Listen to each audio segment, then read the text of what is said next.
got is a longbow. So, various films, various King Arthur variants, anything to do with medieval battles, whatnot. Even Lord of the Rings gets it wrong a couple of times. Is that apparently, when you're at full draw with a bow, this one, for those of you trying to shoot or know terminologies, this is about 55 pounds in terms of draw weight, about half of what we use on the battlefield. But I don't have my hours with me today in case something goes horribly wrong.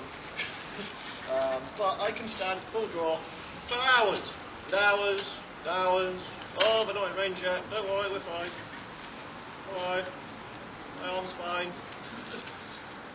And then half the scene is I'm standing at full draw, and then I enter maximum range where you're loose off. It looks very impressive, and half the army die. However, a bow works because it's containing a lot of energy at one point.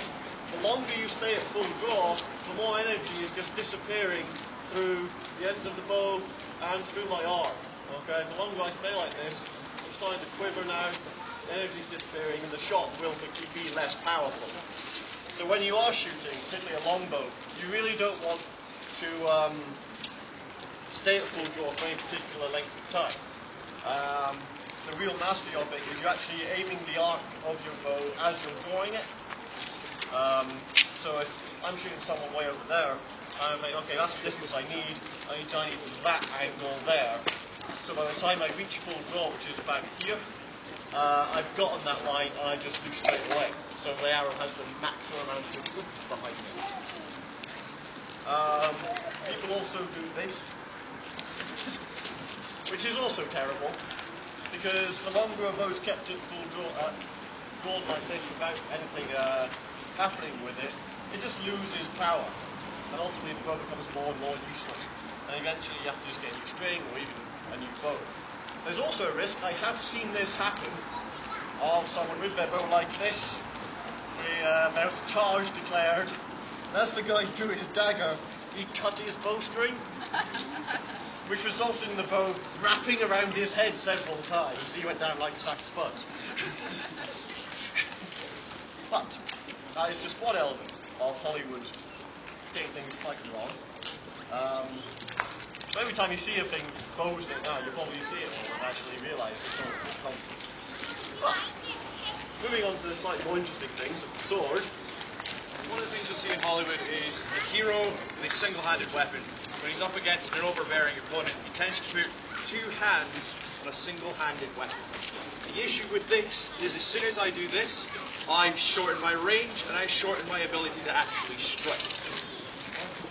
So if I'm fighting my opponent, my maximum cutting range is two hands with a single-handed weapon. When I have one hand on the weapon, I can actually cut the weapon. And I lose an awful lot of power. The other thing you'll see a lot of the time is this. Single-handed weapon used in a reverse grip. This functionally in a fight serves no purpose whatsoever. Well, they're going to get hurt.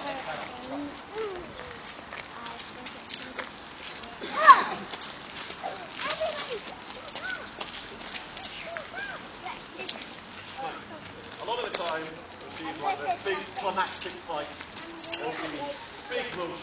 Okay, just cover these.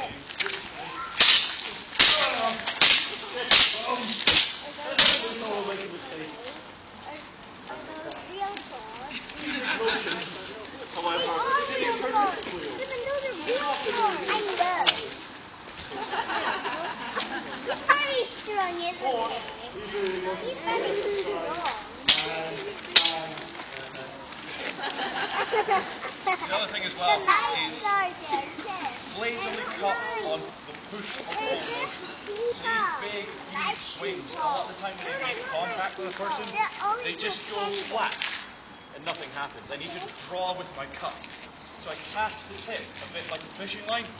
So when I throw my cut, I extend, and as I make contact with the body, I pull, and I'm able to cut through. Another big thing you'll see in Hollywood is the chance for people to have a monologue. These big fights where they end up like this. This is the end for you. None of them seem to think that this is a perfectly feasible way of dealing with their opponent. A swift knee to the groin will take out any man. So a lot of the times when you see binding happening in historical fighting, it's done at distance. We come in with the point of the sword, trying to get a gauge of where it's happening. We use terms like the strong and the weak. The weak is the top third of my blade. The strong, bottom third. If I'm with Mr. Byrne and both of our tips across and we're trying to bind with this arm, this becomes a test of strength. As you might be able to tell, I am somewhat bigger than Mr. Byrne. 9 times out of 10, I will win this competition. It works under a lever principle. So if I come in with a bind, Mr. Byrne knows that he is in the wrong position. He'll shoot up using the strong of his blade. At this point, I cannot thrust him. My point is out of the way. And if I try and push against him, it doesn't work really well.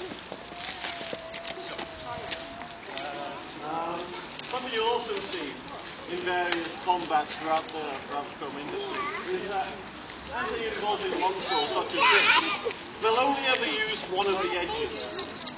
The longsword has 2 edges. If you use one of the backs, this is not useful. A full set technique will be a full standard defense. A full set defense is that sort of wrap around the defense and still hit it. What we're going to show you now is what a choreographed fight can look like when it involves historical technique.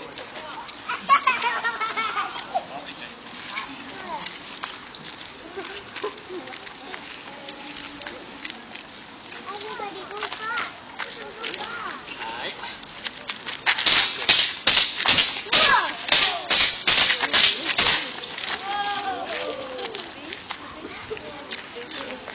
I know. Well, when I get that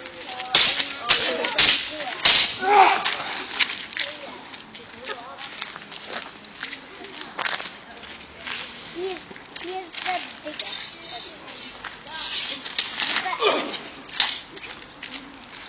But he just did like that. And the sword is very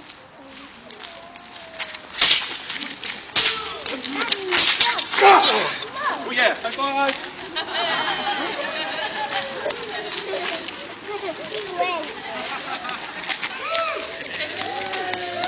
You know, I had to do that on gravel before, but I actually did turn. So have some.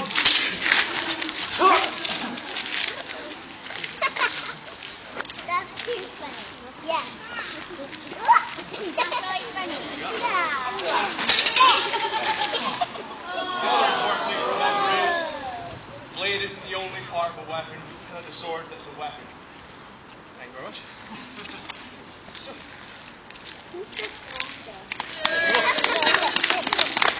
before you all get a bit too cold, one last little bit. We're going to show you now the most efficient ways of getting the man against the man in armour. So, as I just explained, blade isn't the only part of a longsword that can be used as a weapon. When dealing with a man in armour, I use a technique referred to as half-swording. By this, I shorten the grip of the weapon, I essentially turn it into a short spear by pinching the edge. The blade's going to cut an extension and retraction, so long as I'm not silly and swipe my hand, I'll be okay. When dealing with a man in armour, the vital weak points are up at the visor, up at the neck, hitting the armpit, crook of the arm, even the hand. You guys out there, this one isn't very nice. Shoot up at the groin, hitting the exposed part of the leg.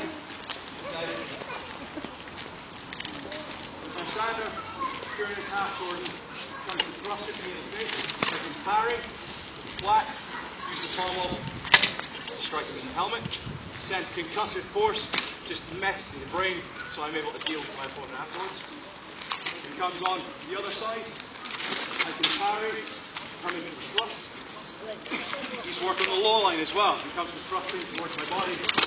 I can parry in, through. When it comes to the other side, I can parry here, straight to the palm.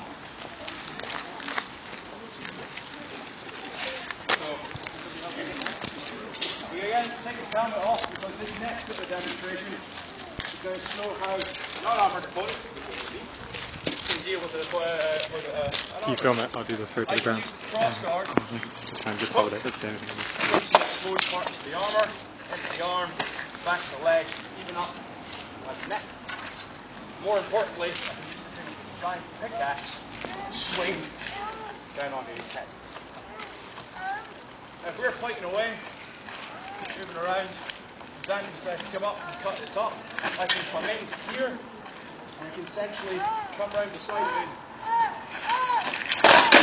throw off the ground, dealing right hook. Now, Can you hold this? I don't trust myself in gloves. Oh, I'm going to be taking part. Armor, so 200 yards away with the longbow, what is your threat?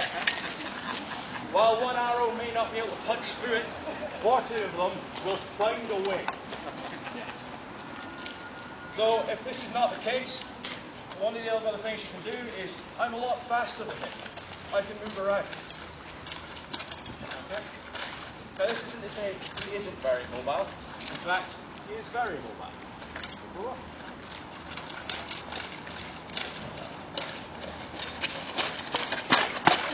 You can do star jumps. You can even do squats. And even push-ups. All in his armour, perfectly okay. The most efficient way, if you do not have a longbow, is to try and get his attention, signal to your mates to come up behind him,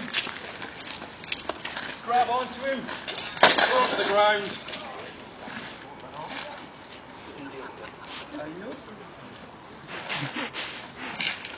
He is perfectly capable of getting up by himself. Thank you very much, folks. We are the Institute for Martial Arts. We are through all day. 2:30 we'll be doing this again, but with added extra bonus, we'll be showing how sharp swords actually are used in cutting through armor. Thank you very much. If you have any questions, if you want to hold any of the weapons, we are just inside right by the front door. Anything you want to know, we'll tell you. What do I do?